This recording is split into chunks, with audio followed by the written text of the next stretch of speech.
So ayun guys, welcome to my YouTube channel, Sara Gaga Vlog. Ayan, andito kami ngayon sa Buda, yung nakaukit sa bato bangapi, na makataas na bato guys. Andito kami, pakita ko sa inyo mamaya ha, mga kasaragaga. Dito kami sa Buda na nakaukit sa bato. So ayan, watch and learn. Layo lakarin ko guys, ay sobra. Layo. A few moments later. Ayan na guys, nandito na kami. Papakita ko na sa inyo.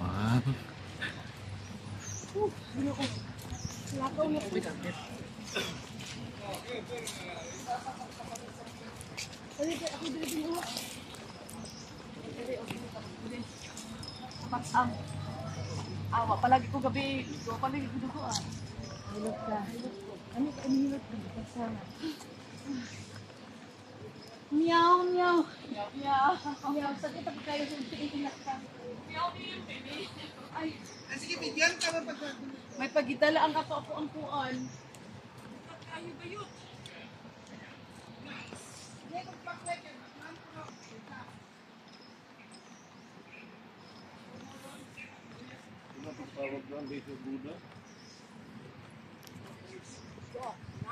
Asa man itong lalaki? Buda.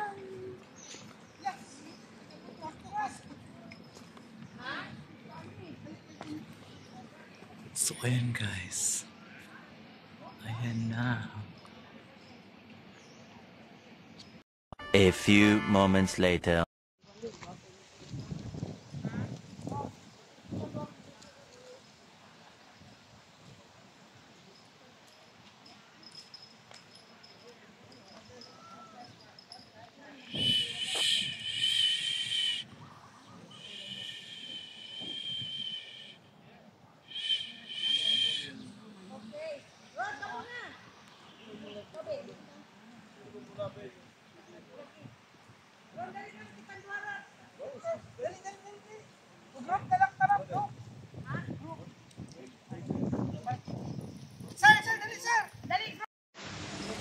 Chinese school.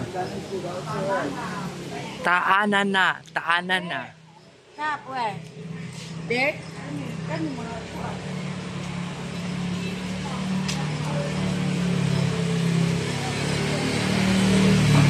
Okay, orange pa niyan ko ano dahil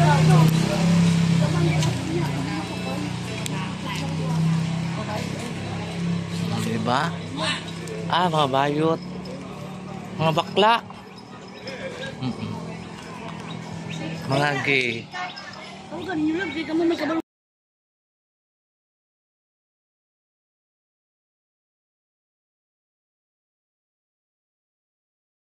A few moments later.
few moments later.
A few moments later.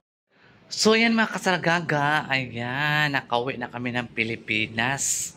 Kagabi pa kami, madaling araw na kami nakarating dito sa Davao kasi, Diyos ko day, nahirapan kami sa sa aeroplano, puro batsi. Batsi kayo ang aeroplano guys, among gisakyan. So ngayon lang ako nag-edit sa mga video ko guys, dito sa Pilipinas kasi doon wala akong time masyado kasi nag-ano kami guys, nangumpra mi og mga ibibenta namin dito sa product sa Thailand. Ano kami guys, nangumpra mi og mga sabon, kape at saka Diyos ko. Pagdating namin sa immigration, hinarang yung kape namin guys.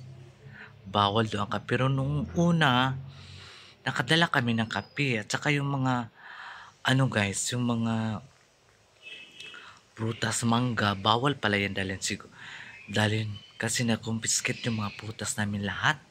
So, ang kantinat pa naman ng bili ni madam ng mga prutas is 6,000 pesos, Philippine money na yan siya. Buti na lang na nakakuha sila ng kunti na prutas, tapos talaga siya, chop-chop talaga doon.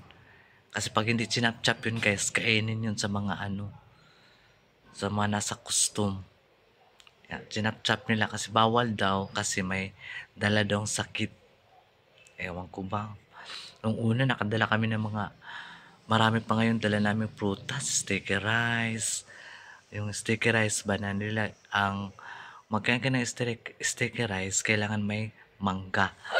Mangga kasi doon sa Thailand guys. Napakasarap ang mangga doon sa Thailand, sobra. Sarap talaga mangga nila guys, hindi maasim. Ewan ko bakit hindi maasim yung mangga nila doon. Hindi talaga maasim yung mangga nila guys. Kaya, nagdala kami ng mangga dito sa Pilipinas. Inaharang kami doon sa immigration dyan sa Davao na bawal pala magdala ng prutas kasi daw may sakit. I-quarantine yung mangga. Ayaw naman ni sir na i-quarantine ko sa chop-chop talaga, Diyos. Chop-chop talaga sa A few moments later. harap nila sir. Mangga para fair play kasi hindi, ang hirap kaya magdala ng mangga guys, ang bigat-bigat pa, tapos pagdating mo pa sa custom dito sa Davao, kung biscuit lang, Diyos ko, yung chop-chop talaga, wala sila magawa guys. Kaya ayaw kung mag-abroad kayo, huwag kayo magdala mga prutas kasi bawal sa Davao. Kaya kung magdala man kayo ng prutas, doon na kayo dumaan sa Manila kasi Manila walang kuti. Kasi dito sa Davao, kunti lang kasi magbiyahe dito guys. Kaya ma-focus sa kung anong mga dala-dala mo. Ay makumpiskit yung dala mo. Sobra talaga maka-stricto yung mga nakasa custom dito sa Davao guys. Sabi pa rin isang lalaki na pinagbawal din ni Marcos. Kasi Marcos sila. Pinagbawal din ni Marcos. Diyos ko, si Marcos hindi na yung manalo guys. Manalo na talaga mo Duterte. Ayaw talaga rin ka Marcos. Totoo lang. Tingnan mo ang mundo. Tingnan mo Pilipinas. Wala na, nagmahal na. Wala, pati yung bigas mais guys. Diyos ko, tag-50 kape na. Paano na yun kami mamahirap? Wala na kami ibili. Diyos ko, mawa ka naman presidente. Kaya guys, thank you so much sa mga subscribers sa Sara Gaga Vlog. Maraming salamat po sa inyo. Sana hindi nyo skip ang ads sa Sara Gaga at masubaybayan nyo ang mga kaganapan ni Sara Gaga sa out of country ni Sara Gaga guys. So ayan, kahit hindi man at least napagkita ko sa inyo kung ano ang buhay na isang kasambahay na sinasama-sama ng amo kahit sa magpunta sa ibang bansa, sama kami, ayun, para makarelate naman kayo guys. Hindi na naman lahat ng mga kasambayan na sa bahay lamang, hindi isasama-sama sa ibang bansa. Kaya, watch. Tanaw na po kayo mga i-upload guys. Wala po kayo dito, time dito guys. Okay. Anong oras na kami makauwi doon? Galing kami ng umpra, makauwi kami alas 2. Mag-prepare pa kami, so makatulog ako mga alas 4 na. Kaya hindi ako makapag-edit kasi ang sarap matulog. Kaya, panoorin nyo lang mga video ni Sara Gaga guys. Makita mo talagang napakagandang view doon sa Thailand. Nag-Thailand kami kasi guys, kami doon?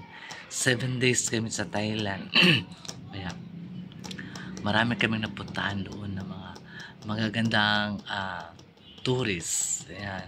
Yung pinapuntahan ng mga vlogger, yung mga sikat na vlogger. Sa Bubble Forest, ayun, basta marami kang pinuntahan guys. Ma-miss talaga kayo guys sa Thailand. So ayun guys, bye-bye. Thank you so much mga ka-Sara Gaga Vlog. Patuloy pa rin tayo guys kahit kunti lang views natin, at least nag-upload pa rin tayo guys. So ayan lang man, dandahan lang din tayo magbiglaan kasi pag magbiglaan tayo guys, bigla din tayong mawalan, di ba? Dandahan lang tayo. So ayan guys, malapit na kami na magkita ni Maninay kasi mag-uwi sa Manila ngayong 13. Dito sila diretso sa Davao, ila Madam Tutsi siya. At saka kasama yung boyfriend niya, at saka yung asawa niya. Super excited ako sa makita niya guys. Ang gwapo ng asawa ni Maninay. Pero ako sa kagabi Maninay. So ayan, kapay.